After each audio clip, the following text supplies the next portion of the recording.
historians know best, survival lessons from powerful historical women.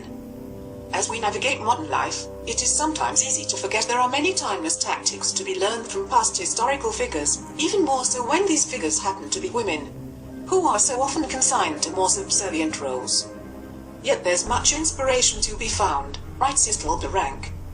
As a historian, I have always been fascinated by what we can learn from past queens and other female leaders.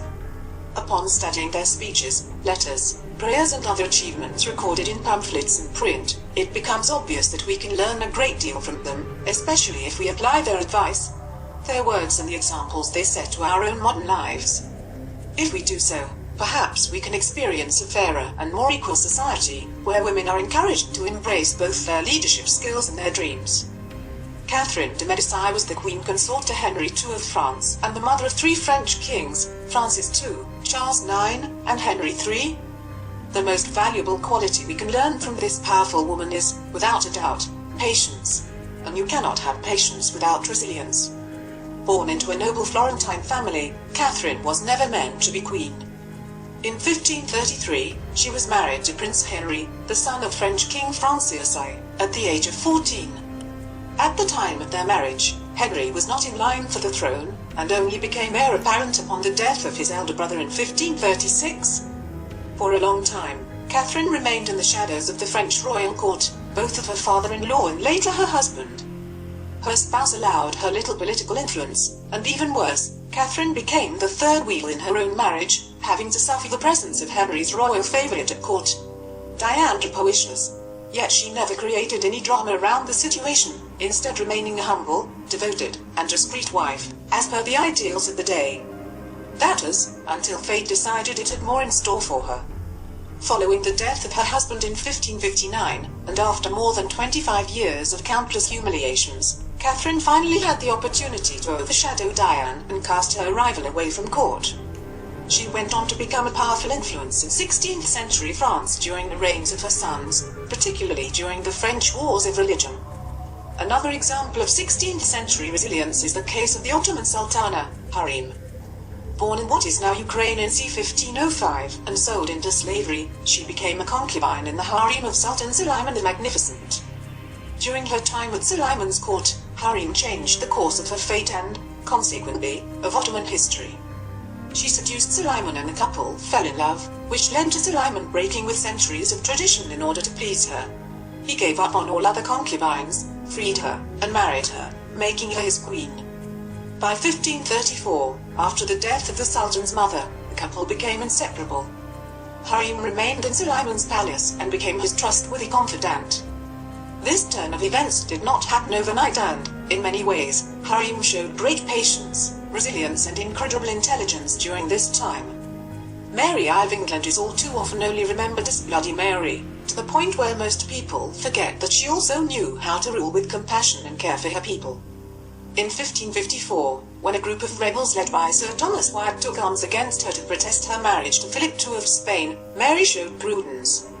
When the traitors were later apprehended and arrested, she gave a moving speech at London's Guildhall, during which she professed, "On the word of a prince, I cannot tell you how naturally the mother loveth the child, for I was never the mother of any. But certainly, if a prince and governor may as naturally and earnestly love her subjects as the mother doth love the child, then assure yourself that I, being your lady and mistress, do as earnestly and tenderly love and favour you." It was a quality also favoured by Mary's sister, Elizabeth I of England, who would reiterate and use this motherly love to her people during her own reign. She claimed in her 1559 speech, "And reproach me so no more that I have no children. For every one of you, and as many as are English, are my children and kinfolks." Mary had clearly paved the way for her becoming the mother of England. 2 centuries later, Marie Antoinette, wife to Louis XVI of France and the last queen of France before the French Revolution, also demonstrated that the right path to happiness and fulfillment was via forgiveness. Before her own execution, in her last letter to her sister-in-law Madame Elizabeth, Marie insisted that her children should never seek to revenge our death. In the final moments, the Queen wanted her legacy to be about forgiveness and compassion instead of hatred and revenge. Overcoming misogyny. In a male-dominated world, it was no easy task for a female ruler to command the respect required to govern effectively. On more than one occasion Elizabeth I had to remind her members of Parliament who was in charge. Many people are familiar with her 1588 speech at Tilbury, Essex, where she pronounced these famous words: "I know I have the body of a weak and feeble woman, but I have the heart and stomach of a king, and of a king of England too." This was not the first time, however, that Elizabeth illustrated her strength and her dominating nature. In a 1566 speech, when she was responding to yet another petition made by her parliament to get her to marry and settle the succession, Elizabeth made her authority clear to her audience. The second point was the limitation of the succession of the crown, wherein was nothing said for my safety, but only for themselves. A strange thing that the foot should direct the head in so weighty a cause. At the time, women were considered to be the foot and men the head. By suggesting it was the other way around, Elizabeth bypassed misogyny and presented herself as their legitimate and uncontested ruler. Elizabeth was by no means the only queen who had to overcome misogyny in order to rule. Gina of Ndongo and Matamba, in present-day northern Angola, ruled in the 17th century. She assumed power over the kingdom of Ndongo in 1624 after the deaths of her father and brother, later conquering Matamba and joining the two kingdoms in c. 1631. Like Elizabeth, Gina also had to find ways to legitimize her power and authority because of her gender. This queen, however, went further in her goal to override the misogyny around her. Her biographer, Professor Linda M. Haywood, explains that the queen forced her inner circle and followers to refer to her as a man, and no longer as a woman.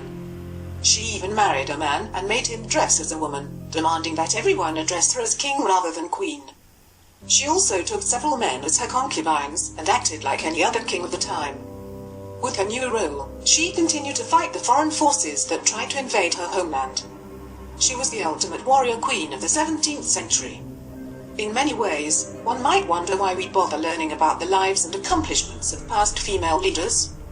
We all do it, women and men, for several reasons. We do it to be inspired, to understand the struggles they faced and how they overcame them, and to continue the fight for women to be respected and valued as true leaders in their own right.